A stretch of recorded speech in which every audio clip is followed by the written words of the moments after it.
बिना माँ के बच्चे, दिल छू लेने वाली स्टोरी। बहुत पुराने जमाने की बात है। एक आदमी अपने परिवार के साथ एक छोटे से गांव में रहता था। जब उसके बच्चे छोटे ही थे कि माँ की मृत्यु हो गई। बच्चों की देखभाल के लिए पति को दूसरी शादी करनी पड़ी। कुछ सालों के बाद सौतेली माँ भी दो बच्चों की माँ बन गई। अब चारों भाई बहन एक साथ रहते थे। कुछ समय के बाद सौतेली माँ एकदम बदल गई। वह अपने बच्चों को अच्छा खाना खिलाती थी, अच्छे रंगीन कपड़े पहनाती थी और सौतेले बच्चों को पुराने कपड़े पहनाती थी। कुछ दिनों बाद सौतेली माँ ने उन्हें सूखी रोटी देकर गायों को ग्वाला भेजना शुरू कर दिया। अब वे दिन भर ग्वाला जाते और भूखे प्यासे शाम को घर आते थे। ऐसे समय में उन्हें अपनी माँ को बहुत याद आती थी। एक दिन दोनों बच्चों ने अपने हाथ की सूखी रोटी अपनी काली गाय को देते हुए कहा, माँ, तुम हम पर ऐसे ही कृपया करो जैसे हमारी माँ हम पर करती थी। इतना कहना था कि गाय के थनों से दूध निकल आया। दोनों बच्चों ने खुश होकर भरपेट दूध पिया। अब वे रोज हाथ की रोटी उसे देते और गाय उन्हें भरपेट दूध पिलाती थी। इससे वे खुश रहते थे और उन्हें ग्वाला जाना भी अच्छा लगने लगा। कुछ ही दिनों के बाद सौतेली माँ ने बच्चों को चेहरों में लाली देखी तो आश्चर्य में पड़ गई। उसे अपने बच्चों पर बड़ी दया आई कि वे तो दुबले पतले ही थे।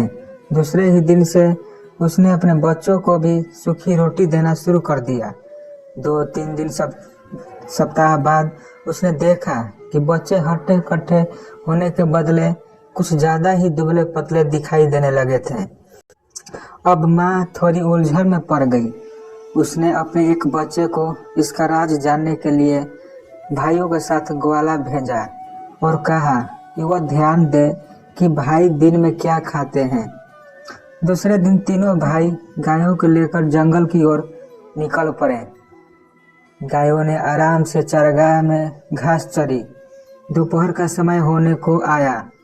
बच्चों को पेट भूख से कुलबुलाने लगे, पर उन्हें हिम्मत नहीं आ रही थी कि गाय से दूध मांगे।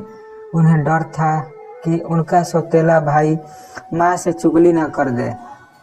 भूख सहन से बाहर होने पर वे भाई से बोले कि हमारी काली गाय हमें दूध देती है, इसी से हम अपनी भूख मिटाते हैं। यह बात तुम किसी को मत बताना। भाई ने कहा, मैं इस बात को किसी से नहीं कहूँगा, चिंता मत करो। अब दोनों भाई खुश हुए और अपनी रोटी गाय को देते हुए बोले, ओ प्यारी माँ, हम पर ऐसी दया करो जैसी हमारी माँ हम पर करती थी। ऐसा सुनते ही गाय ने तीनों भाइयों को पेट भर दूध पिलाया। शाम होने पर तीनों भाई गायों को लेकर घर आए तो माँ ने अपने बेटे से पूछा, तुमने चरगाह में क्या खाया? बेटे ने कहा, हमने वही खाया जो तुमने हमें दिया था। वह तो ऐसा भी नहीं था जैसा खाना कुत्तों को मिलता है। ऐसा सुनकर माँ को बड़ा बुरा लगा। दूसरे दिन उसने भाइयों के साथ बेटी को भेजा और कहा कि वह ध्यान से देखे कि दोनों भाई क्या खाना खाते हैं। अब बेटी भाइयों के साथ चरगाह में गई। दोपहर होने को आई।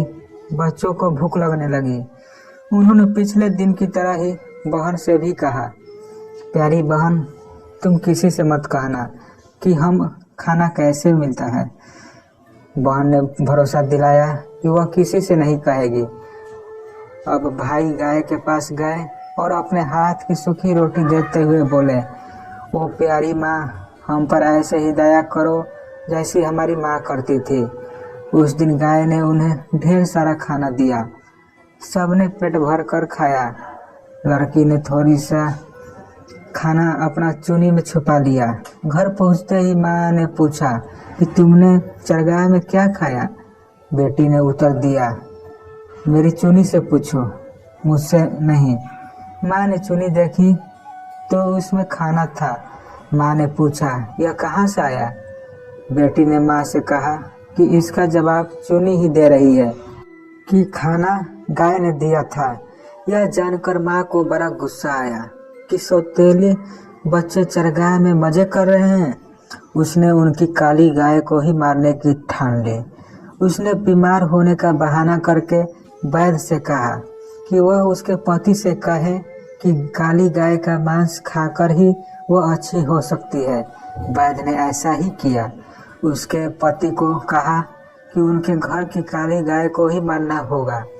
बाप ने तुरंत ही बच्चों को समाचार भेजा कि माँ को बचाने के लिए उन्हें काली गाय को मारना होगा। उसे लेने वह चरगाह में आ रहे हैं। यह सुनकर दोनों बच्चे गाय के गले में हाथ डालकर रोने लगे। तभी बाप व बेटा चरगाह पर आ पहुँचे। उन्होंने गाय के गले से लिपटे बच्चों के हाथों को हटाकर उन्हें दूर किया और घर को चल पड़े। बच्चे भी पीछे पीछे घर आए और पिता से कहा, पिताजी इसे नहीं मारे, नहीं तो हम फिर से बिना माँ के हो जाएंगे। उनकी बात पर सबने उनकी खिल्ली उड़ाई और उसी समय गाय को मार दिया गया। माँ ने उसका मांस खाया, उसके पति व बच्चे ने भी खाया, लेकिन इन दोनों भाइयों की आंखों में आंसुओं की धार बहती रही। वे कुछ भी नहीं बोले और जो मांस उन्हें मिला उसे वे अपने खेत में ले गए। उसके बाद आसपास लकड़ी इकट्ठा करके उसका दाह संस्कार किया। उससे जो राख बनी उसे अपने चरगाह में ले गए। वहां उन्होंने एक गड्ढा खोदा और जो अस्थियां बचे थे उन्हें वह राख को दफना दिया। दूसरे दिन से दोनों भाई फिर से ग्वाला जाने लगे। फर्क इतना ही था कि काली गाय उनके साथ नहीं थी।